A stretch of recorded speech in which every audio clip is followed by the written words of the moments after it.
Welcome back to my channel. So last ವಿಡಿಯೋದಲ್ಲಿ ನಾನು ನಿಮಗೆ ಹೇಳಿದ್ದೆ ನಂಜನಗೂಡಲ್ಲಿ ಹಾಲ್ಟ್ ಆಗಿದ್ವಿ ಅಂತ.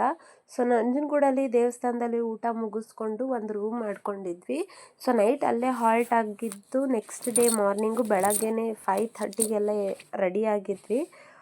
ರೂಮ್ ಬಂದು ಪರವಾಗಿಲ್ಲ, ನಮಗೆ 900ಗೆಲ್ಲ ಸಿಕ್ಕಿತ್ತು ರೂಮು. ಚೆನ್ನಾಗಿತ್ತು ರೂಮು. ದೇವಸ್ಥಾನದ ರೈಟ್ ಸೈಡ್ಗೆನೇ ಇತ್ತು. ಇದು ಏನು ಚಾಮುಂಡೇಶ್ವರಿ ಅಂತ ಹೇಳಿ ಹೋಟೆಲ್ ನೇಮು. ಅದ್ರ ಮುಂದೆ ಇದ್ದಿದ್ದ ಹೋಟೆಲಲ್ಲಿ ನಾವು ರೂಮ್ ಮಾಡಿದ್ದು. ಸೊ ಅಲ್ಲಿಂದ ಬೆಳಗ್ಗೆನೆ ಬೇಗ ಎದ್ದು ಫ್ರೆಶಪ್ ಆಗಿ ನಾವು ಮತ್ತೆ ಬೈಕೆಲ್ಲ ಗಾಡಿಗೆ ಲಗೇಜ್ ಎಲ್ಲ ಕಟ್ಟಿ ರೆಡಿಯಾಗಿದ್ವಿ. ಇನ್ನು ಚಂದ್ರ ಕೂಡ ಹೋಗಿರಲಿಲ್ಲ, ಅಷ್ಟು ಬೇಗನೆ ಎದ್ದು ಹೋಗಿದ್ವಿ. ಬಿಕಾಸ್ ನಾವು ಊಟಿಗೆ ರೀಚ್ ಆಗಬೇಕಿತ್ತು ಬಂಡೀಪುರ ಓಪನ್ ಆಗೋಕ್ಕಿಂತ ಮುಂಚೆನೇ. ಸೊ ಮಾರ್ನಿಂಗ್ 6:30 7ಗೆಲ್ಲ ಬಂಡೀಪುರ ಹತ್ರ ಇರಬೇಕಿತ್ತು. ಸೊ ಅದಕ್ಕೆ ನಾವು ನಂಜನಗೂಡಲ್ಲಿ ನೈಟ್ ಹಾಲ್ಟ್ ಆಗಿ ನೆಕ್ಸ್ಟ್ ಮಾರ್ನಿಂಗ್ ಹೊರಟಿದ್ವಿ. ಸೊ ನಮ್ಮ ಭಾವ ನೋಡಿ ಹೆಲ್ಮೆಟ್ಗೆಲ್ಲ ರೇಡಿಯಮ್ ಸ್ಟಿಕ್ಕರ್ ಹಾಕ್ಕೊಂಡು ಸಖತ್ತಾಗಿ ಜೋಶಾಗಿದ್ದರು. ಸೊ ಅಲ್ಲಿಂದ ನಾವು ಟೀ ಕಾಫಿ ಕುಡ್ಕೊಂಡು ಸ್ವಲ್ಪ ಹೊರಟಿದ್ವಿ. ಸೊ ಪೆಟ್ರೋಲ್ ಎಲ್ಲ ಯಾವುದಕ್ಕೂ ಸೇಫರ್ ಸೈಡ್ ಇರಲಿ ಅಂದ್ಬಿಟ್ಟು ಹಾಕಿಸ್ಕೊಳ್ಳೋಣ ಅಂತ ಹೋಗಿದ್ವಿ. ನಮ್ಮದು ಪೆಟ್ರೋಲ್ ಫುಲ್ ಇತ್ತು. ಸೊ ನಮ್ಮ ಭಾವ ಅವರು ಫುಲ್ ಮಾಡಿಸ್ಕೋಬೇಕು ಅಂತ ಹೇಳಿಬಿಟ್ಟು ಹೋಗಿದ್ದು. ಬಿಕಾಸ್ ಬಂಡೀಪುರ ಒನ್ಸ್ ಎಂಟರ್ ಆದರೆ ನಮಗೆ ಆ ಕಡೆ ಫುಲ್ ಫಾರೆಸ್ಟ್ ಏರಿಯಾ ದಾಟೋವರೆಗೂ ಪೆಟ್ರೋಲ್ ಸಿಗಲ್ಲ ಅಂತ ಹೇಳಿಬಿಟ್ಟು. ಸೊ ಸನ್ರೈಸ್ ನೋಡಿ ಎಷ್ಟು ಚೆನ್ನಾಗಿದೆ ಅಂತ, ಮಾರ್ನಿಂಗ್ ವ್ಯೂ ನೋಡೋಕ್ಕೇ ತುಂಬ ಸಖತ್ತಾಗಿತ್ತು.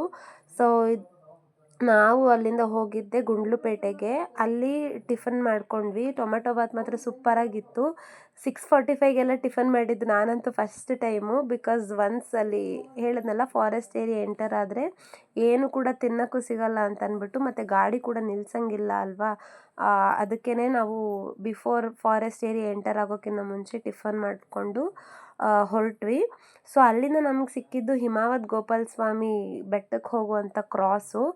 ಆ್ಯಕ್ಚುಲಿ ನಾನು ಇನ್ನವರೆಗೂ ಹಿಮಾವತ್ ಗೋಪಾಲ ಸ್ವಾಮಿ ಬೆಟ್ಟನ ನೋಡಿಲ್ಲ. ತುಂಬಾ ಚೆನ್ನಾಗಿರುತ್ತೆ ಅಂತ ಹೇಳ್ತಾರೆ, ಗೊತ್ತಿಲ್ಲ ಯಾವಾಗ ಹೋಗ್ತೀನಿ ಅಂತ. ಬಟ್ ಇವಾಗ ನಾನು ತೋರಿಸ್ತಿರೋ ವ್ಯೂ ಬಂದು ಹಿಮಾವತ್ ಗೋಪಾಲ ಸ್ವಾಮಿ ಬೆಟ್ಟದ ವ್ಯೂವೇ. ಎಷ್ಟು ಚೆನ್ನಾಗಿತ್ತು ಅಂದರೆ ವ್ಯೂವು, ಆ ಬೆಟ್ಟ ಫುಲ್ಲು ಮೋಡದಲ್ಲಿ ಕವರ್ ಆಗಿದ್ದಂತೂ ನಿಜವಾಗ್ಲೂ ಸೀನ್ರಿದು ಪೇಂಟಿಂಗ್ ಥರ ಇತ್ತು. ಸೊ ಅದನ್ನ ನೋಡ್ಬಿಟ್ಟು ನನಗೆ ಅಟ್ಲೀಸ್ಟ್ ಇವಾಗಲೇ ಹೋಗೋಣವಾ ಅಂತ ಕೂಡ ಮನಸ್ಸಿತ್ತು. ಬಟ್ ಅಲ್ಲಿ ಹೋದರೆ ನಾವು ಬಂಡೀಪುರ ಕ್ರಾಸ್ ಮಾಡೋದು ಕಷ್ಟ ಆಗುತ್ತೆ, ಮತ್ತು ಊಟಿಲಿ ಹಾಕಿರೋ ಪ್ಲ್ಯಾನ್ ಎಲ್ಲ ಹಾಳಾಗುತ್ತೆ ಅಂದ್ಬಿಟ್ಟು ಸರಿ ನೆಕ್ಸ್ಟ್ ಟೈಮ್ ನೋಡೋಣ ಅಂತ ಸುಮ್ಮನಾದೆ. ಸೊ ಇವಾಗ ನಾವು ಎಂಟರ್ ಆಗ್ತಿರೋದೇ ಬಂಡೀಪುರ ಫಾರೆಸ್ಟ್ ಏರಿಯಾಗೆ. ನಾನು ಗಾಡೀಲಿ ಹೋಗ್ತಿರೋದು ಫಸ್ಟ್ ಟೈಮು. ತುಂಬಾ ಎಕ್ಸೈಟೆಡ್ ಆಗಿದ್ದೆ, ಯಾವ ಥರ ಪ್ರಾಣಿಗಳು ಸಿಗ್ತಾವೋ ಹೆಂಗೋ ಏನೋ. 2 ವೀಲರಲ್ಲಿ ಬೇರೆ ಹೋಗ್ತಾ ಇದ್ದೀವಿ, ಡೇಂಜರ್ ಏನೋ ಅಂತಂದ್ಬಿಟ್ಟು. ಬಟ್ ಅಷ್ಟಾಗಿ ನಮಗೆ ಯಾವ ಪ್ರಾಣಿಗಳು ಸಿಕ್ಕಿಲ್ಲ, ಬರೀ ಜಿಂಕೆಗಳೇ ಮಾತ್ರ ಸಖತ್ತು ಗ್ರೂಪಾಗಿತ್ತು. ಕಾರಲ್ಲಿ ಹೋಗೋದಕ್ಕಿಂತ ಈ ಥರ ಬೈಕಲ್ಲಿ ಹೋದರೆ ತುಂಬಾ ಚೆನ್ನಾಗಿರುತ್ತೆ ವ್ಯೂವು. ನಮಗೆ ಒಂದು ಸ್ವಲ್ಪ ನವಿಲುಗಳು ಮತ್ತು ಜಿಂಕೆಗಳು ಮಾತ್ರ ಭಾಳ ಇದ್ವು. ಮತ್ತು ಒಂದು 4-5 ಆನೆಗಳು ಕೂಡ ನೋಡೋಕ್ಕೆ ಸಿಕ್ಕಿತ್ತು. ಬಟ್ ನನಗೆ ಭಯನೂ ಆಗ್ತಿತ್ತು, ಎಲ್ಲಿ ಹುಲಿ ಎಲ್ಲ ಬಂದ್ಬಿಡುತ್ತೋ ಅಂತ. ಬಿಕಾಸ್ ಅಲ್ಲಲ್ಲಿ ಬೋರ್ಡ್ ಕೂಡ ಹಾಕಿದ್ರು, ಲೈಕ್ ಟೈಗರ್ ರಿಸರ್ವು ಮತ್ತು ಗೋ ಸ್ಲೋ, ಅನಿಮಲ್ಸ್ ಕ್ರಾಸ್ ಆಗುತ್ತೆ ಅಂತೆಲ್ಲ ಬೋರ್ಡ್ ಹಾಕಿದ್ರು. ಬಟ್ ನನಗಂತೂ ಸಿಕ್ಕಾಪಟ್ಟೆ ಭಯ ಇತ್ತು, ಬೇಕಾ ರಿಸ್ಕು ಅಂತ. ನೋಡಿ ಇಲ್ಲಿ ಮಾವುತ ಇದ್ದರು ಆನೆ ಹತ್ರ. ಸೊ ಇದೇ ಫಸ್ಟ್ ಆನೆ ಲೈಕ್ ಕಾಡಲ್ಲಿ ನಾನು ನೋಡಿದ್ದು. ಅದು ಗಾಡಿ ಮೇಲೆ ಹೋಗಬೇಕಾದ್ರೆ ಲೈಕ್ ಭಯ ಇರುತ್ತೆ ಅಲ್ವಾ, ಸಡನ್ನಾಗಿ ಬಂದುಬಿಟ್ರೆ ಏನಪ್ಪ ಮಾಡೋದು, ಯಾವ ಕಡೆ ಹೋಗೋದು ಅಂತ. ಬಟ್ ಚೆನ್ನಾಗಿತ್ತು ಒಂಥರ ಎಕ್ಸ್ಪೀರಿಯೆನ್ಸು. ಆ ವ್ಯೂ ಮಾತ್ರ ಬೆಂಗಳೂರಲ್ಲಿ ಈ ಟ್ರಾಫಿಕ್ ಮಧ್ಯೆ ಇದ್ದು ಈ ಥರದ್ದೆಲ್ಲ ನೋಡ್ತಾ ಇದ್ರೆ ಏನೋ ಮನಸ್ಸಿಗೆ ನಿಜ ಮನೆ ಕೂಡ ಮರ್ತು ಬಿಟ್ಟಿದ್ದೆ. ಇನ್ಫ್ಯಾಕ್ಟ್ ನನ್ನ ಮಗಳನ್ನೂ ಕೂಡ ಮನೆಯಲ್ಲೇ ಬಿಟ್ಟು ಬಂದಿದ್ದರಿಂದ ನನ್ನ ಮಗಳನ್ನೂ ಕೂಡ ಮರ್ತು ಬಿಟ್ಟಿದ್ದೆ ನಾನು. ಅಷ್ಟು ಚೆನ್ನಾಗಿತ್ತು ಆ ವ್ಯೂವು. ಒಂದು ರೋಡು ಅಷ್ಟೇ ಎಷ್ಟು ಚೆನ್ನಾಗಿತ್ತು ಅಂದರೆ, ಒಂದು ಹಳ್ಳ ಇಲ್ಲ, ಸಖತ್ತಾಗಿತ್ತು. ಎಷ್ಟು ಖುಷಿ ಆಗ್ತಿತ್ತು ಅಂದರೆ ನನಗೆ ಊಟಿಗೆ ಹೋಗೋಕ್ಕಿಂತ ಮುಂಚೆನೇ ಈ ಬಂಡೀಪುರದಲ್ಲೇ ಸಖತ್ ಎಕ್ಸೈಟೆಡ್ ಆಗಿದ್ದೆ ನಾನು. ನೋಡಿ ಅಲ್ಲಲ್ಲಿ ಆನೆ ಎಲ್ಲ ನೋಡೋಕ್ಕೆ ಸಿಕ್ತಿತ್ತು. ಆ್ಯಂಡ್ ದೆನ್ ಸ್ಪೀಡ್ ಲಿಮಿಟು ಕೂಡ ಕಡಿಮೆ ಇದ್ರಿಂದ ನಾವು 40 ಒಳಗಡೆನೇ ಹೋಗ್ತಿದ್ವಿ. ಅಲ್ಲಿ ಮುಂದೆ ಕಾಣ್ತಿರೋದು ನೋಡಿ ಬೆಟ್ಟ, ಅದು ನಾನು ಅಂದ್ಕೊಂಡೆ ಯಾವುದೋ ಪೇಂಟಿಂಗ್ ಇದು ಅಂತ ಅನ್ನೋಂಗೆ ಕಾಣಿಸ್ತಿತ್ತು ಆ ಬೆಳಕಿಗೆ ಎಲ್ಲ. ಬಟ್ ಒಂದು ರೋಡ್ ವ್ಯೂಸು ಮತ್ತು ಅದೊಂದು ಥಾಟ್ ಬರ್ತಿದೆ ಅಲ್ವ, ಇವಾಗ ಇನ್ಸ್ಟಾಗ್ರಾಮಲ್ಲಿ ತುಂಬ ವೈರಲ್ ಆಗಿದೆ, ಹೋಗ್ತಿರೋ ಜಾಗಕ್ಕಿಂತ ಹೋಗ್ತಿರೋ ದಾರಿಗಳೇ ತುಂಬ ಚೆನ್ನಾಗಿರುತ್ತೆ ಅಂತಂದ್ಬಿಟ್ಟು. ಅದಂತೂ ನಂಗೆ ನಿಜಾನೇ ಅನಿಸ್ತಿತ್ತು ಆ ಲೈನ್ಸ್ ಎಲ್ಲ ಅಲ್ಲಿ. ಸೊ ನಾವು ನೆಕ್ಸ್ಟ್ ನೋಡಿ, ಈಗ ಬಂಡೀಪುರ ಮುಗ್ದಿದ್ದೆ ನಮ್ಮ ಕರ್ನಾಟಕ ಬಾರ್ಡರ್ ಎಂಡ್ ಆಗಿತ್ತು ಅಲ್ಲಿಗೆ. ನೆಕ್ಸ್ಟ್ ನಾವು ಎಂಟರ್ ಆಗಿದ್ದೆ ತಮಿಳ್ನಾಡಿಗೆ. ಸೊ ಇಲ್ಲಿಂದ ಸ್ಟಾರ್ಟ್ ಆಗಿದ್ದು ಮಧುಮಲೈ ಫಾರೆಸ್ಟ್ ಏರಿಯಾ. ಸೊ ಇಲ್ಲಿ ಕೂಡ ಚೆಕ್ ಪೋಸ್ಟ್ ದಾಟ್ಕೊಂಡೇ ಹೋಗಬೇಕಾಗಿದ್ದರಿಂದ ಸೊ ಅಲ್ಲಿ ಕೂಡ ನಮಗೆ ಬರೀ ಜಿಂಕೆಗಳು ಮತ್ತು ಒಂದು 2 ಆನೆಗಳು ಮಾತ್ರನೇ ಕಾಣಿಸಿದ್ದು. ಇನ್ನು ಯಾವುದೇ ಬೇರೆ ಪ್ರಾಣಿಗಳೇನು ಕಾಣಿಸಿರ್ಲಿಲ್ಲ ನಮಗೆ. ಅದು ಕೂಡ ಹೇಳೋಕ್ಕಾಗಲ್ಲ ಅಲ್ವ, ಯಾವ ಟೈಮಲ್ಲಿ ಯಾವ ಪ್ರಾಣಿಗಳು ಸಿಗುತ್ತೆ ನೋಡೋಕ್ಕೆ ಅಂದ್ಬಿಟ್ಟು. ಸೊ ಈಗ ಈ ನೋಡಿರೋ ಪ್ರಾಣಿಗಳಿಂದಲೇ ನನಗೂ ಖುಷಿಯಾಗಿತ್ತು, ಅಟ್ಲೀಸ್ಟ್ ಆನೆಗಳಾದರೂ ನೋಡೋಕ್ಕೆ ಸಿಕ್ತಲ್ವ ಕಾಡಲ್ಲಿ ಅಂತಂದ್ಬಿಟ್ಟು. ಬಟ್ ಜಿಂಕೆಗಳು ಮಾತ್ರ ನೋಡಿ ನೋಡಿ ನೋಡಿ ಸಖತ್ತು ಜಿಂಕೆಗಳು, ಎಷ್ಟು ಗ್ರೂಪಲ್ಲಿ ಇರ್ತಿತ್ತು ಅಂದರೆ ಸಖತ್ತಾಗಿರ್ತಿತ್ತು ನೋಡೋಕ್ಕೆ. ಸೊ ಇದನ್ನೆಲ್ಲ ನೋಡಿಕೊಂಡು ಹಂಗೆ ಏನು ಒಂದೆರಡು ವೀಡಿಯೋಸ್ನ ಮಾಡ್ಕೋತಾ ಇದ್ವಿ ಅಲ್ಲಲ್ಲಿ. ಬಿಕಾಸ್ ಗಾಡಿಗಳು ಮಾತ್ರ ಎಲ್ಲೂ ನಿಲ್ಸಂಗಿರಲಿಲ್ಲ ರೂಲ್ಸ್ ಇದ್ದಿದ್ದರಿಂದ. ಸೊ ನಾವು ಎಲ್ಲೂ ಗಾಡಿ ನಿಲ್ಲಿಸೋ ರಿಸ್ಕ್ ತಗೊಂಡಿರಲಿಲ್ಲ. ಬಟ್ ವಯಾ ಬಂಡೀಪುರ್ ಬರೋಂಗಿದ್ರೆ ಸೂಪರ್ ಸೀನ್ರಿ ನೀವು ನೋಡ್ಬೋದು. ಅದರಲ್ಲೂ ಬೈಕಲ್ಲಿ ಬಂದರೆ ಇನ್ನೊಂದು ಲೆವೆಲ್ ಎಕ್ಸ್ಟ್ರಾ ಮಜಾ ಇರುತ್ತೆ. ಯೂಶ್ವಲಿ ಕಾರಲ್ಲಿ ಹೋಗ್ತಿರ್ತೀವಿ, ಬಟ್ ಟೂ ವೀಲರಲ್ಲಿ ಹೋಗೋ ಮಜಾನೇ ಬೇರೆ. ಸೊ ಇಲ್ಲಿ ನಮಗೆ ಒಂದು ಪ್ರಾಬ್ಲಮ್ ಏನಾಯ್ತು ಅಂದರೆ, ಕಲ್ಲಟ್ಟಿ ಘಾಟಲ್ಲಿನೇ ರೋಡ್ ಏನು ಬಿಡ್ತಿರ್ಲಿಲ್ಲ ಟೂರಿಸ್ಟ್ ವೆಹಿಕಲ್ಗೆಲ್ಲ. ಸೊ ಚೆಕ್ ಪೋಸ್ಟ್ ಇತ್ತು, ಮತ್ತು ಕಲ್ಲಟ್ಟಿ ಘಾಟ್ ಹೋಗೋಕ್ಕಿಂತ ಮುಂಚೆ ಲೆಫ್ಟ್ಗೂ ಒಂದು ದಾರಿ ಇದೆ ಅಂತ ಹೇಳಿದ್ರು. ಸೊ ಅದು ಕೂಡ ದಿಮ್ಮಿ ಹಾಕಿ ನೋಡಿ ಈ ಥರ ಕ್ಲೋಸ್ ಮಾಡಿಬಿಟ್ಟಿದ್ರು. ಇನ್ ಕೇಸ್ ನೀವು ಊಟಿಗೆ ಹೋಗ್ತಿದ್ದೀರಾ ಅಂದರೆ ಸೊ ಈ ರೋಡನ್ನು ಅವಾಯ್ಡ್ ಮಾಡಿ ಹೋಗಬೇಕಾಗತ್ತೆ. ಬಟ್ ನಾವು ಅಲ್ಲಿ ಹೋದ್ವಿ ಕಲ್ಲಟ್ಟಿ ಮುಂದೆ, ಅಲ್ಲಿ ಬಿಡ್ತಿದ್ರು, ಲೈಕ್ ಎಲ್ಲರಿಗೂ ಬಿಡ್ತಿರ್ಲಿಲ್ಲ. ನಾವು ಮೇನ್ ನಮ್ಗೆ ಇದ್ದಿದ್ದು ಪಾಯಿಂಟ್ ಏನಂದರೆ ಹೇರ್ ಪಿನ್ ಬೆಂಡ್ಸ್ನ ನೋಡಿಕೊಂಡೇ ಹೋಗಬೇಕು ಅಂತ ಇದ್ದಿದ್ದರಿಂದ ಸೊ ಮುಂದೆ ನೋಡೋಣ ಪರ್ಮಿಷನ್ ಕೊಡ್ತಾರೇನೋ ಅಂತ ಅಂದ್ಬಿಟ್ಟು ಹೋದ್ವಿ. ಬಟ್ ಅಲ್ಲಿ ನಮಗೆ ಬಿಟ್ಟರು ಟೂ ವೀಲರು. ಹೋದ್ವಿ, ಚೆನ್ನಾಗಿತ್ತು, ಲೈಕ್ ನಾವು ಅಂದ್ಕೊಂಡಿರಲಿಲ್ಲ ಬಿಡ್ತಾರೆ ಅಂತ ಅಂದ್ಬಿಟ್ಟು. ಬಟ್ ಯೂಶ್ವಲಿ ಅಲ್ಲಿ ವೆಹಿಕಲ್ಸ್ನ ಅವಾಯ್ಡ್ ಮಾಡ್ತಿದ್ರು. ನಾವು ಹೋದಾಗ ಅದೇನು ಅನಿಸ್ತೋ ಗೊತ್ತಿಲ್ಲ, ಬಟ್ ಬಿಟ್ಟರು. ನೆಕ್ಸ್ಟ್ ನಾವು ಅಲ್ಲಿ ಹೋಗಿದ್ದೆ ಮಸನಗುಡಿಗೆ. ಬಟ್ ಬೆಸ್ಟ್ ಎಕ್ಸ್ಪೀರಿಯೆನ್ಸ್ ನನಗೆ ಆಗಿದ್ದಿದ್ದು. ಬಿಕಾಸ್ ಈ ಥರ ವೆಹಿಕಲಲ್ಲಿ ಅಲ್ಲಿ ಮಾತಾಡಿದ್ವಿ, ನಮಗೆ ಸಫಾರಿ ಕರ್ಕೊಂಡು ಹೋಗ್ತೀವಿ ಅಂತ ಹೇಳಿದರು. ಬನ್ನರ್ಘಟ್ಟದಲ್ಲೆಲ್ಲ ಹೋಗಿದ್ದೀವಲ್ವ, ಏನಕ್ಕೆ ಬಿಡು ಸಫಾರಿ ಅಂತ ಅಂದ್ಬಿಟ್ಟೆ ನಾನು ಅಂದ್ಕೊಂಡಿದ್ದು. ಬಟ್ ಈ ಥರ ಸಫಾರಿ ನಮ್ಮ ಬೆಂಗಳೂರಲ್ಲಿ ನಿಜವಾಗ್ಲೂ ಎಲ್ಲೂ ಸಿಗಲ್ಲ. ಹೆಂಗಿತ್ತು ರೋಡ್ ಅಂದರೆ, ಅವ್ರು ಫಸ್ಟೇ ಹೇಳಿದರು ಮಡ್ ರೋಡಲ್ಲಿ 1/2 ಕಿಲೋಮೀಟರ್ ಕರ್ಕೊಂಡು ಹೋಗ್ತೀವಿ, ಆಮೇಲೆ ಸಫಾರಿ 1 ಕಿಲೋಮೀಟರ್ ಏನೋ ಕರ್ಕೊಂಡು ಹೋಗ್ತೀವಿ ಅಂದ್ಬಿಟ್ಟು ಪರ್ ಪರ್ಸನ್ಗೆ 250 ಏನೋ ಚಾರ್ಜ್ ಮಾಡಿದರು ನಮಗೆ. ಸೊ ನಾವು 4 ಜನ ಹೋಗಿದ್ರಿಂದ ಈ ಜೀಪಲ್ಲಿ 1000 ರುಪೀಸಿಗೆ ಮಾತಾಡ್ಕೊಂಡು ಹೋಗಿದ್ವಿ. ನಿಜವಾಗ್ಲೂ ಆ ರೋಡ್ ಸಖತ್ ಕ್ರೇಜಿಯಾಗಿತ್ತು. ಲೈಕ್ ನಾವು ಎಲ್ಲೇ ಹ್ಯಾಂಡಲ್ ಇಟ್ಕೊಂಡು ಕೂತ್ಕೊಂಡ್ರು ಆಪೋಸಿಟ್ ಡೈರೆಕ್ಷನ್ಗೆ ಬಂದು ಬೀಳ್ತಿದ್ವಿ. ಬಿಕಾಸ್ ನೋಡಿ ರೋಡ್ ಯಾವ ಥರ ಇದೆ ಅಂತ. ಈ ರೋಡಲ್ಲಿ ಜೀಪು ಹೋಗ್ತಿದ್ರೆ ಆ ಮಜಾನೇ ಬೇರೆ. ನನಗಂತೂ ಸಖತ್ ಖುಷಿ ಆಯಿತು. ಆ್ಯಂಡ್ ದೆನ್ ಅಣ್ಣ ನೋಡಿ, ಇವರು ಡ್ರೈವರು ಹೇಳ್ತಿದ್ರು, ಇಲ್ಲಿ ಕಟ್ಸಿದ್ದು ಮಿಥುನ್ ಚಕ್ರವರ್ತಿ ಅಂತೆ, ಹಿಂದಿ ಸ್ಟಾರು. ಈ ವ್ಯೂ ಎಷ್ಟು ಚೆನ್ನಾಗಿದೆ ಅಂತ ಅಂದ್ಬಿಟ್ಟೆಲ್ಲ ನಮಗೆ ಹೇಳ್ತಿದ್ರು. ಬಟ್ ನೋಡಿ ಪೇಂಟಿಂಗ್ ಥರ ಇದೆ, ನಿಜ ನೇಚರ್ನ ಮೀರ್ಸೋರು ಯಾರೂ ಇಲ್ಲ.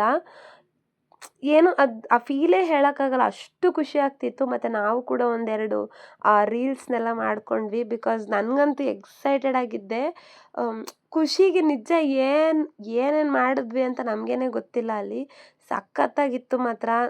ನಾನು ಇಷ್ಟು ದಿನದಲ್ಲಿ ಇದೇ ಫಸ್ಟ್ ರೋಡ್ ಟ್ರಿಪ್ ಕೂಡ ಹೋಗಿದ್ದಿದ್ದು. ಬಟ್ ಸಖತ್ ಎಂಜಾಯ್ ಮಾಡಿದ್ವಿ ಇಲ್ಲಿ ಕೂಡ. ಇನ್ ಕೇಸ್ ನೀವು ವಯಾ ಬ್ಯಾಂಗ್ಳೂರ್ ಟು ಊಟಿಗೆ ಹೋಗ್ತಿದ್ರೆ ಈ ಮಸನಗುಡಿನಲ್ಲಿ ಈ ಸಫಾರಿನ ಮಾತ್ರ ಮಿಸ್ ಮಾಡಬೇಡಿ, ತುಂಬಾ ಎಂಜಾಯ್ ಮಾಡ್ತೀರಾ ನೀವು ಕೂಡ. ಲೈಕ್ ನಾರ್ಮಲ್ ರೋಡಲ್ಲಿ ಹೋಗೋದಕ್ಕಿಂತ ಈ ಥರ ರೋಡಲ್ಲಿ ಹೋಗೋ ಮಜಾನೇ ಬೇರೆ. ಸೊ ಅಲ್ಲಿನೂ ಬರಬೇಕಾದ್ರೆ ಸಫಾರಿಲಿ ನಮ್ಗೆ ನಿಜ ಯಾವ ಪ್ರಾಣಿನೂ ಸಿಕ್ಕಿಲ್ಲ, ಜಿಂಕೆಗಳನ್ನ ಬಿಟ್ಟರೆ. ಬಟ್ ಒಂದು ಬೇಜಾರು ಏನಾಯಿತು ಅಂದರೆ, ಅಟ್ಲೀಸ್ಟ್ ಬೇರೆ ಥರ ಪ್ರಾಣಿಗಳು ನೋಡ್ಬೋದಿತ್ತು ಅಂತ ಅನಿಸ್ತಿದ್ರು. ಯಾವ ಪ್ರಾಣಿನೂ ಸಿಕ್ಕಿಲ್ಲದೆ ಇರೋದು ನಿಜವಾಗ್ಲೂ ಬೇಜಾರಾಯಿತು. ಅದಕ್ಕೆ ನಾವು ಏನು ಆ ಸಫಾರಿಗಿಂತ ಆ ಜೀಪ್ ರೈಡೇ ತುಂಬ ಎಂಜಾಯ್ ಮಾಡಿದ್ದು. ಅಲ್ಲಿ ಅಣ್ಣ ಹೇಳಿದ್ರು, ಇಲ್ಲಿ ನೀರು ಕುಡಿಯೋಕ್ಕೆ ಪ್ರಾಣಿಗಳು ಬರ್ತಿರುತ್ತೆ, ಮೇ ಬಿ ಸಿಗ್ಬೋದು, ಬಟ್ 100% ಶ್ಯೂರ್ ಅಂತ ಹೇಳೋಕ್ಕಾಗಲ್ಲ ಅಂತ ಪಾಪ ಫಸ್ಟೇ ಹೇಳಿದರು. ಸೊ ಆದರೂ okay, mud road safari enjoy ಮಾಡಿದ್ವಿ. ಆ್ಯಂಡ್ ದೆನ್ ಕಾಫಿ ಎಸ್ಟೇಟ್ನ ಕೂಡ ನೋಡಿದ್ವಿ. ನಾನು ಅಂದ್ಕೊಂಡಿದ್ದೆ ಊಟಿಲಿ ಬರೀ ಟೀ ಎಸ್ಟೇಟ್ಸೇನ ನೋಡೋಕ್ಕೆ ಸಿಗುತ್ತೆ ಅಂತ ಹೇಳಿ. ಮತ್ತು ಒಂದೆರಡು ಜಿಂಕೆಗಳು ಕೂಡ ಸಿಕ್ಕಿತ್ತು ನೋಡೋಕ್ಕೆ ಅಲ್ಲಿ. ಅದನ್ನು ಮುಗಿಸ್ಕೊಂಡು ಮತ್ತೆ ನಾವು ವಾಪಸ್ ಮಸನಗುಡಿ ಮೇನ್ ಎಂಟ್ರೆನ್ಸ್ ರೋಡ್ಗೆ ಬಂದು ಅಲ್ಲಿಂದ ನಮ್ಮ ಊಟಿ ಜರ್ನಿನ ಮತ್ತೆ ಸ್ಟಾರ್ಟ್ ಮಾಡಿದ್ವಿ. ಯೂಶ್ವಲಿ ಆ ಮಸನಗುಡಿನಲ್ಲೇ ನಮಗೆ 1 ಅವರ್ ಟು 1.5 ಅವರ್ ಆಗೋಯಿತು, ಬಿಕಾಸ್ ಸಫಾರಿ ಎಲ್ಲ ಹೋಗಿದ್ರಿಂದ. ಇಲ್ಲಿ ನಮಗೆ ಹೇರ್ ಪಿನ್ ಬೆಂಡ್ ಸಿಕ್ತು. ನಾನು ಇಲ್ಲಿ ವಿಡಿಯೋ ತುಂಬ ಫಾಸ್ಟ್ ಫಾರ್ವರ್ಡ್ ಮಾಡಿಬಿಟ್ಟಿದ್ದೀನಿ, ಬಿಕಾಸ್ ಲಾಂಗ್ ವಿಡಿಯೋ ಆಗುತ್ತೆ ಅಂತ ಅಂದ್ಬಿಟ್ಟು. ನಮ್ಮ ಹಸ್ಬೆಂಡ್ ಅಂತೂ ಗಾಡಿ ಓಡಿಸಿದ್ರು, ಹೋಗಿದ್ದು 40ನಲ್ಲೇ. ಬಟ್ ಆ ಒಂದು ಹೇರ್ ಪಿನ್ ಬೆಂಡ್ಸ್ಗೂ 36 ಬೆಂಡ್ಸ್ನ ಕ್ರಾಸ್ ಮಾಡಬೇಕಾದ್ರೆ ಒಂದೊಂದು ಕರ್ವ್ಗೂ ಕೂಡ ನಾನು ಗಟ್ಟಿಯಾಗಿ ಹಿಡ್ಕೊಬಿಡ್ತಿದ್ದೆ ಗಾಡಿ, ಎಲ್ಲಿ ಬಿದ್ದೋಗ್ಬಿಡ್ತೀನೋ ಅಂತ. ಬಿಕಾಸ್ ಗಾಳಿ ಕೂಡ ಅದೇ ಸ್ಪೀಡಲ್ಲಿ ಬರ್ತಿತ್ತು. ಆ ಕರ್ವ್ ಮಾಡಿದಾಗೆಲ್ಲ ನನಗೆ ಹೊಟ್ಟೆ ಎಲ್ಲ ತೊಳಸ್ತಿತ್ತು, ಯಾಕಪ್ಪ ಬೇಕು ಗಾಡಿ ಅನ್ನಂಗೆ ಒಂದು ನಿಮಿಷ ಅನಿಸಿದಂತೂ ನಿಜ. ಬಟ್ ಆ ಎಕ್ಸ್ಪೀರಿಯೆನ್ಸನ್ನ ತಗೋಬೇಕಂದ್ರೆ ನಾವು ಟೂ ವೀಲರಲ್ಲೇ ಹೋಗಬೇಕು, ಬಿಕಾಸ್ ಕಾರಲ್ಲಿ ಏನೋ ನಿದ್ದೆನೂ ಮಾಡಿಬಿಟ್ಟಿರ್ತೀವಿ, ಬಟ್ ಗಾಡೀಲಿ ನಾವು ನಿದ್ದೆ ಕೂಡ ಮಾಡೋಕ್ಕಾಗಲ್ಲ. ಸಖತ್ತಾಗಿತ್ತು ಮಾತ್ರ ಆ ಕರ್ವ್ ರೋಡ್ಸು. ಯಾವ ಘಾಟ್ ಸೆಕ್ಷನಲ್ಲೂ ಅಷ್ಟು ಕರ್ವ್ ಇಲ್ವೇನೋ, ಆದರೆ ಸಖತ್ತಾಗಿತ್ತು ರೋಡ್ಸ್ ಮಾತ್ರ. ಸೊ ಬೇಗನೆ ಒಂದು 1 ಅವರ್ಗೆಲ್ಲ ನಾವು ಮಸನಗುಡಿಯಿಂದ ಆಲ್ಮೋಸ್ಟ್ ಊಟಿ ರೀಚ್ ಆಗಿಬಿಟ್ಟಿದ್ವಿ, 1 to 1.5 ಅವರಿಂದ. ನನಗೆ ಅಲ್ಲಿ ಎಲ್ಲೂ ನಿಜ ಚಳಿನೇ ಅನಿಸಿಲ್ಲ. ಒನ್ಸ್ ಈ ಊಟಿ ಸಿಟಿ ಎಂಟರ್ ಆಗಿದ್ದೆ, ನಾನಂತೂ ಅಲ್ಲಿ ಹಾಕ್ಕೊಂಡಿದ್ದ ಸ್ವೆಟರು ಬ್ಯಾಂಗ್ಳೂರ್ ಮೇನ್ ರೋಡು ಆ ಪೈಕಾರ ಲೇಕೆಲ್ಲ ಹೋಗಿದ್ವಿ. ನಾನು ಬೇಕಾದರೆ ನೀವು ನೋಡಿ, ಎಲ್ಲೂ ಕೂಡ ನಾನು ಸ್ವೆಟರೇ ತೆಗ್ದಿಲ್ಲ. ನಾನು ಯಾಕಪ್ಪ ಬಂದೆ ಈ ಚಳಿಲಿ ಅನ್ನೋ ಫೀಲ್ ಅಂತೂ ಆಗಿದ್ದು ನಿಜ. ಬಟ್ ಅಲ್ಲಿ ಎಂಟ್ರಿ ಆಗಿದ ತಕ್ಷಣ ಈ ಮನೆಗಳು ನೋಡಿ, ಹೋಟೆಲ್ಲೋ ಮನೆಗಳು ಇಲ್ಲಾಂದರೆ ಯಾವುದೋ ಏನು ವಾಲ್ ಮೇಲಿರೋ ಪಿಕ್ಚರ ನೋಡ್ತಿದ್ದೀನೋ ಅನ್ನೋ ಥರ ಫೀಲ್ ಆಯಿತು ನನಗೆ. ನಿಜವಾಗ್ಲೂ ತುಂಬಾ ಚೆನ್ನಾಗಿದೆ ಅಲ್ಲಿ. ಏನು ವಾತಾವರಣ ಆಗಿರಲಿ, ಮನೆಗಳು ಎಲ್ಲನೂ ನಮಗೆ ಏನು ಸ್ಲೋಪಿಂಗ್ ರೂಫೇ ಇತ್ತು ಮನೆಗಳು. ಬಿಕಾಸ್ ಮಳೆ ಎನಿ ಟೈಮ್ ಆಗುತ್ತಾ ಅಂತನೋ ಇಲ್ಲ ಸ್ನೋಫಾಲ್ ಆಗುತ್ತೆ ಅಂತನೋ ಗೊತ್ತಿಲ್ಲ, ಎಲ್ಲ ಮನೆಗಳು ಹೆಂಚಿಂದನೇ ಆಗಿತ್ತು. ಎಂಥ ಬಿಲ್ಡಿಂಗ್ಸ್ ನೋಡಿದ್ರೂ ಆ ರೂಫ್ ಕೂಡ ಅಷ್ಟೇ, ಎಲ್ಲ ಸ್ಲೋಪಿ ರೂಫೇ, ಹೆಂಚಿನ ಮನೆಯೇ ಆಗಿತ್ತು. ಸೊ ಅಲ್ಲಿಂದ ನಾವು ಹೋಗಿ ರೂಮ್ ಮಾಡಿ ಲಗೇಜೆಲ್ಲ ಇಟ್ಟು ಫ್ರೆಶ್ ಅಪ್ ಆಗಿ ಫಸ್ಟ್ ಬಂದಿದ್ದೆ ಊಟಿಲಿ ಫಸ್ಟ್ ನೋಡಿದ ಪ್ಲೇಸೇ ಈ ಮುರುಗನ್ ಟೆಂಪಲ್ಲು. ಈ ಮುರುಘಾ ಟೆಂಪಲ್ಲು ನಂಗೆ ನೋಡಿದ ತಕ್ಷಣ ಏನು ಮಲೇಷ್ಯಾಗೆ ಬಂದುಬಿಟ್ಟಿದ್ದೀವೇನೋ ಅನ್ಕೊತಿದ್ವಿ. ಬಿಕಾಸ್ ಈ ದೇವಸ್ಥಾನ ಸೇಮ್ ನಾವು ಮಲೇಷ್ಯಾದಲ್ಲಿ ನಾನು ಹೋಗಿಲ್ಲ, ಅಲ್ಲಿರೋ ರೀಲ್ಸ್ ಎಲ್ಲ ನೋಡಿದಾಗ ನೋಡಿ, ಅಲ್ಲಿ ಮುರುಗನ್ ಸ್ಟ್ಯಾಚು ನೋಡಿದ ತಕ್ಷಣ ನನಗೆ ಅದೇ ಫೀಲ್ ಆಯಿತು. ತುಂಬಾ ಚೆನ್ನಾಗಿದೆ ದೇವಸ್ಥಾನ. ಮತ್ತು ಊಟಿನಲ್ಲಿ ಸ್ವಲ್ಪ ಹೈಟಲ್ಲಿರೋ ಟೆಂಪಲ್ ಇದು. ಯೂಶ್ವಲಿ ನಾನು ಊಟಿಲಿ ನೋಡಿರೋದೆಲ್ಲ ಬರೀ ಚರ್ಚ್ಗಳೇ, ಎಲ್ಲೋ ಅಲ್ಲೊಂದು ಇಲ್ಲೊಂದು ದೇವಸ್ಥಾನ. ಸೊ ಈ ದೇವಸ್ಥಾನನೂ ಒಂದ್ಸತಿ ವಿಸಿಟ್ ಮಾಡೋಣ, ಒಂಥರ ಬೇರೆ ಥರನೇ ಇದೆ ಅಂದ್ಬಿಟ್ಟು ಇಲ್ಲಿ ಬಂದು ದೇವ್ರ ದರ್ಶನ ಮಾಡಿಕೊಂಡು ಒಂದು 1/2 ಅವರ್ ಟೈಮ್ ಇಲ್ಲಿ ಸ್ಪೆಂಡ್ ಮಾಡಿದ್ವಿ. ತುಂಬಾ ಚೆನ್ನಾಗಿದೆ ದೇವಸ್ಥಾನ. ನೀವು ಇನ್ ಕೇಸ್ ಏನಾದರೂ ಊಟಿ ಬಂದರೆ ಈ ಪ್ಲೇಸ್ ನೋಡಿಲ್ಲ ಅಂದರೆ ಮುರುಘಾ ಟೆಂಪಲ್ ಅಂತ ಇದೆ. ಸೊ ಅಲ್ಲಿ ಬಂದು ನೀವು ವಿಸಿಟ್ ಮಾಡ್ಬೋದು. ಸೊ ತುಂಬಾ ಪೀಸ್ಫುಲ್ಲಾಗಿದೆ ಈ ದೇವಸ್ಥಾನ. ಸೊ ಅಲ್ಲಿಂದ ನಾವು ಹೋಗಿ ಊಟ ಮಾಡ್ಕೊಂಡ್ವಿ, ಬಿಕಾಸ್ ನಾವು ಬರೋತ್ತಿಗೆ ಮಧ್ಯಾಹ್ನ ಆಗಿತ್ತು. ಊಟಿಲಿ ಮಧ್ಯಾಹ್ನನೇ ಅಂತ ಅನ್ನ ಸಾಂಬಾರು ಸಿಗೋದು ಅಂತ ಅಂದ್ಬಿಟ್ಟು ನನಗೆ ಗೊತ್ತಾಗಿದ್ದು ಇದೇ ಫಸ್ಟು. ಸೊ ಹೋಗಿ ಊಟ ಮಾಡ್ಕೊಂಡ್ವಿ. ನೆಕ್ಸ್ಟು ನೈಟೆಲ್ಲ ಬರೀ ಟಿಫನ್ ಐಟಮ್ಸೇ, ಯಾಕಂದರೆ ನಿಮಗೆ ಗೊತ್ತು ತಮಿಳ್ನಾಡು ಅಂದರೆ ಇಡ್ಲಿ ದೋಸೆ ಫೇಮಸ್ ಅಲ್ವಾ. ಸೊ ಅದಕ್ಕೇ ಮಧ್ಯಾಹ್ನನೇ ಅನ್ನ ಸಾಂಬಾರು ಊಟ ಮಾಡಿಕೊಂಡು ಅಲ್ಲಿಂದ ನಾವು ಹೋಗಿದ್ದೆ ಒಂದು ಬ್ಯೂಟಿಫುಲ್ ಪ್ಲೇಸ್ಗೆ, ಯಾವುದು ಅಂತ ಹೇಳ್ತೀನಿ. ಸೊ ಅದಕ್ಕಿಂತ ಮುಂಚೆ ಇಲ್ಲಿ ಗಾರ್ಡನ್ಸ್ನ ನೋಡಿ, ಎಲ್ಲ ಇವಾಗ ಪ್ರೀ ಮಾನ್ಸೂನ್ ಸ್ಟಾರ್ಟ್ ಆಗಿರೋದ್ರಿಂದ ಹೊಲಗಳನ್ನೆಲ್ಲ ಏನು ರೆಡಿ ಮಾಡ್ಕೋತಿದ್ರು ಮಳೆ ಟೈಮ್ಗೆ. ಸೊ ನಾನು ಹೇಳಿದೆ ಬ್ಯೂಟಿಫುಲ್ ಜಾಗ ಯಾವುದು ಅಂದರೆ ಅದು ಕರ್ನಾಟಕ ಸಿರಿ ಹಾರ್ಟಿಕಲ್ಚರ್ ಗಾರ್ಡನ್ ಅಂತ. ನೀವು ಮಸ್ಟ್ ವಿಸಿಟ್ ಮಾಡಬೇಕು ಊಟಿಲಿ ಅಂತ ಹೇಳೋಕ್ಕೆ ಇಷ್ಟಪಡ್ತೀನಿ. ಬಿಕಾಸ್ ನನಗೆ ತುಂಬ ಇಷ್ಟ ಆಗಿರೋ ಪ್ಲೇಸಲ್ಲಿ ಊಟಿಲಿ ನಾನು ಹೋಗಿದ್ರಲ್ಲಿ ಇದೇ ಫಸ್ಟ್ ಪ್ಲೇಸು. ಬಿಕಾಸ್ ನಾವು ಜಸ್ಟು ಏನು ಒಂದು 10 ಮಿನಿಟ್ಸು ಬಿಡು, ಏನು ನಾರ್ಮಲ್ ಬೊಟಾನಿಕಲ್ ಗಾರ್ಡನ್ಸ್ ಥರನೇ ಇರುತ್ತೆ ಅಂತ ಅಂದ್ಕೊಂಡು ನಾವು ಹೋಗಿದ್ದು. ಅಲ್ಲಿ ನಾವು 1.5 ಅವರ್ ಟೈಮ್ ಸ್ಪೆಂಡ್ ಮಾಡಿದ್ರಿ ಅಂದರೆ ಯಾರೂ ನಂಬಲ್ಲ. ಬಿಕಾಸ್ ಅಷ್ಟು ಚೆನ್ನಾಗಿತ್ತು ಆ ಪ್ಲೇಸು. ಹಂಗೂ ನಾವು ಬೇಗನೆ ಬಂದುಬಿಟ್ವೇನೋ ಅಂತ ಅನ್ನಂಗೆ ಫೀಲ್ ಆಯಿತು. ಯಾಕಂದರೆ ನಾವು ಅಷ್ಟು ಟೈಮ್ ಸ್ಪೆಂಡ್ ಮಾಡಿದ್ವಿ ಅಂತಲೇ ಗೊತ್ತಾಗಿಲ್ಲ. ಬಿಕಾಸ್ ಅಲ್ಲಿದ್ದಿದ್ದು ಒಂದು ಇಂಟ್ರೆಸ್ಟಿಂಗ್ ಸ್ಪಾಟ್ ಯಾವುದು ಅಂದರೆ ಹ್ಯಾಂಗಿಂಗ್ ಬ್ರಿಡ್ಜು. ಸೊ ಈಗ ಟ್ರೆಂಡಿಂಗ್ ಆಗಿದೆ ಈ ರೀಲು, ನೀವು ನೋಡ್ಬೋದು. ಎಲ್ಲಪ್ಪ ಈ ಪ್ಲೇಸು ಅಂತ ಅನ್ಕೊತಿದ್ರೆ ಅದು ಊಟಿಲೇ ಇರೋದು ಈ ಪ್ಲೇಸು. ನಮಗಂತೂ ಸಖತ್ತು ಖುಷಿ ಆಯಿತು ಅಲ್ಲಿ, ಅಷ್ಟು ಚೆನ್ನಾಗಿತ್ತು ಆ ಪ್ಲೇಸು. ಮತ್ತು pre wedding shoot, photo shoot ಮಾಡಿಸೋರೆಲ್ಲ ಈ ಪ್ಲೇಸಲ್ಲಿ ನಿಜವಾಗ್ಲೂ ಮಾಡಿಸಿದ್ರೆ ತುಂಬಾ ಚೆನ್ನಾಗಿ ಬರುತ್ತೆ, ಅಷ್ಟು ಚೆನ್ನಾಗಿತ್ತು. ಒಂದೊಂದು ಏನು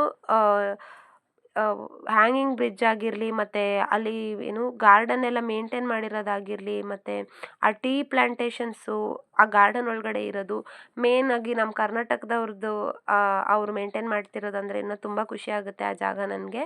ಸೊ ತುಂಬಾ ಚೆನ್ನಾಗಿದೆ, ಮಸ್ಟ್ ವಿಸಿಟ್ ಮಾಡಿ ಊಟಿಗೆ ಹೋದರೆ ಆ ಪ್ಲೇಸ್ನ. ನೆಕ್ಸ್ಟ್ ನಾನು ಹೇಳಿದೆ ನಿಮಗೆ ಪ್ರೀ ಮಾನ್ಸೂನ್ ಟೈಮಲ್ಲಿ ನೋಡಿ ಎಲ್ಲ ಹೊಲ ಥರ ಎಲ್ಲ ರೆಡಿ ಮಾಡಿ ಇಟ್ಟಿದ್ದಾರೆ. ಸೊ ನೆಕ್ಸ್ಟ್ ನಾವು ಹೋಗಿದ್ದು ಅಲ್ಲಿಂದ ದೊಡ್ಡಬೆಟ್ಟ ಪೀಕ್ಗೆ. ಯಪ್ಪ ಅನ್ಸಿದ ಪ್ಲೇಸ್ ಅಂದರೆ ನನಗಿದೆ. ಬಿಕಾಸ್ ನನಗಂತೂ ಚಳಿನೇ ತಡೆಯೋಕ್ಕಾಗ್ತಿಲ್ಲ. ನೀವು ವೀಡಿಯೋದಲ್ಲಿ ನೋಡ್ಬೋದು, ನಾನು ಜಸ್ಟು ಬಾರ್ಡರ್ಸು ಮತ್ತು ಯಾವ್ಯಾವ ವ್ಯೂ ಪಾಯಿಂಟ್ ಸಿಗುತ್ತೆ ಅದನ್ನು ಮಾತ್ರನೇ ನಾನು ಕ್ಯಾಪ್ಚರ್ ಮಾಡಿದ್ದೀನಿ. ಯಾಕಂದರೆ ನನಗಂತೂ ಚಳಿನೇ ತಡೆಯೋಕ್ಕಾಗ್ತಿರ್ಲಿಲ್ಲ. ಫುಲ್ಲು ನಾನು ಪ್ಯಾಕ್ ಆಗೋಗ್ಬಿಟ್ಟಿದ್ದೆ, ಉಸಿರು ಕೂಡ ತೊಗೊಳಕ್ಕಾಗ್ತಿರ್ಲಿಲ್ಲ ಅಲ್ಲಿ. ಬರೀ ಒಂದೆರಡು ಫೋಟೋ ತೊಗೊಂಡು ಬಂದ್ಬಿಟ್ಟೆ, ಯಾವಾಗಪ್ಪ ಹೋಗ್ಬಿಡೋಣ ಅಂತ. ಅಲ್ಲಿಂದ ಕರ್ನಾಟಕ ಬಾರ್ಡರು ನೋಡ್ತಾ ಇದ್ದರೆ ಏನಕ್ಕಾದರೂ ಹೋದ್ನೋ ಈ ಜಾಗಕ್ಕೆ ಅನ್ನಂಗೆ ಫೀಲ್ ಆಗ್ತಿತ್ತು. ಬಿಕಾಸ್ ಸಖತ್ತು ಚಳಿ ಆಗ್ತಿತ್ತು. ಗೊತ್ತಿಲ್ಲ ಅಲ್ಲಿ ನನಗೆ ಮಾತ್ರನೇ ಚಳಿ ಆಗ್ತಿತ್ತು, ಯಾಕಂದರೆ ಎಲ್ಲರೂ ನಾರ್ಮಲಾಗಿ ಶಾರ್ಟ್ಸ್ ಎಲ್ಲ ಹಾಕ್ಕೊಂಡು ಓಡಾಡ್ತಿದ್ರು. ಆ ಚಳೀಲಿ ನೋಡಿ ನಾನು ಹೆಂಗೆ ಪ್ಯಾಕ್ ಆಗಿದ್ದೀನಿ ಅಂದ್ಬಿಟ್ಟು ಆಗ್ತಾನೇ ಇಲ್ಲ. ಅಲ್ಲಿ ಕಾಫಿ ಕೂಡ ಆ ಅಂಗಡಿಯಿಂದ ಕೈಗೆ ತಗೊಳ್ಳೋಷ್ಟೊತ್ತಿಗೆ ತಣ್ಣೀರು ಥರ ಆಗೋಗ್ತಿತ್ತು. ಅದಕ್ಕೆ ನಾನು ನನ್ನ ಹಸ್ಬೆಂಡ್ಗೆ ಹೇಳಿದೆ, ನನಗೆ ಬಿಸಿ ಬಿಸಿ ಏನಾದರೂ ಕೊಡಿಸಿ, ಇಲ್ಲಾಂದರೆ ಏನಾದರೂ ಆಗೋಗುತ್ತೆ ನನಗೆ ಅಂದ್ಬಿಟ್ಟು. ನೋಡಿ ಹೊಗೆ ಎಲ್ಲ ಬರ್ತಿದೆ ಬಾಯಲ್ಲಿ. ನನಗೆ ಕೇದಾರ್ನಾಥ ಹೋಗೋ ಡ್ರೀಮ್ ಇದೆ ಪ್ಲೇಸು. ಇಲ್ಲೇ ಚಳಿ ತಡೆಯೋಕ್ಕಾಗ್ತಿಲ್ಲ, ಗೊತ್ತಿಲ್ಲ ಅಲ್ಲಿ ಹೋದರೆ ಹೆಂಗಿರ್ತೀನೋ ಅಂದ್ಬಿಟ್ಟು. ಸೊ ಅಲ್ಲಿಂದ ಆದಷ್ಟು ಬೇಗ ಬಂದುಬಿಟ್ಟೆ, ನನ್ನ ಕೈಲಿ ಇರೋಕ್ಕಾಗಿಲ್ಲ ಅಲ್ಲಿ ಚಳಿಗೆ. ಅಲ್ಲಿಂದ ನಾವು ಬಂದಿದ್ದೆ ಚಾಕ್ಲೇಟ್ ಫ್ಯಾಕ್ಟ್ರಿಗೆ. ಮೇ ಬಿ ಗೊತ್ತಿರುತ್ತೆ ನಿಮಗೆ, ಚಾಕ್ಲೇಟ್ನ ಇಲ್ಲೇ ಪ್ರಿಪೇರ್ ಮಾಡ್ತಾರೆ ಅಂತ. ಸೊ ಯಾವ ಥರ ಮಾಡ್ತಾರೆ ಅಂದ್ಬಿಟ್ಟು ಎಲ್ಲ ಪ್ರಾಸೆಸ್ಸು ಈ ಫ್ಯಾಕ್ಟ್ರಿಲಿ ನೋಡ್ಬೋದು. ಇಲ್ಲಿ ಇವರು ಬಂದುಬಿಟ್ಟು ಡೇಟ್ಸ್ ಮತ್ತು ಆಲ್ಮಂಡ್ಸ್ನ ಮಿಕ್ಸ್ ಮಾಡಿ ಕ್ರೀಮಲ್ಲಿ ಮಿಕ್ಸ್ ಮಾಡಿ ಮಾಡ್ತಿದ್ದಂಥ ಚಾಕ್ಲೇಟ್ ಇದು. ಸೊ ಇಲ್ಲೇ ಹೋಲ್ಸೇಲ್ ಪ್ರೈಸ್ಗೂ ಕೂಡ ಮಾರ್ತಾರೆ. And then varieties of chocolates ಕೂಡ ಇಲ್ಲಿ ಇರುತ್ತೆ. ಸೊ ಪರ್ಚೇಸ್ ಮಾಡೋಂಗಿದ್ರೆ ನಮಗೆ ಎಷ್ಟು ಬೇಕೋ ಅಷ್ಟು ಚಾಕ್ಲೇಟ್ಸ್ನ ಪರ್ಚೇಸ್ ಮಾಡ್ಬೋದು. ಸೊ ಇವತ್ತು ನಾವು ಊಟಿಲಿ ಇಷ್ಟೇ ಪ್ಲೇಸ್ನ ನೋಡಿದ್ದು. ಸೊ ನೆಕ್ಸ್ಟ್ ವಿಡಿಯೋವರೆಗೂ ವೇಟ್ ಮಾಡಿ. ಸೊ ಡೇಟು ನಾವು ಎಲ್ಲೆಲ್ಲಿ ಹೋಗಿದ್ವಿ ಅಂತ ಅಪ್ಡೇಟ್ಸ್ ಮಾಡ್ತೀನಿ.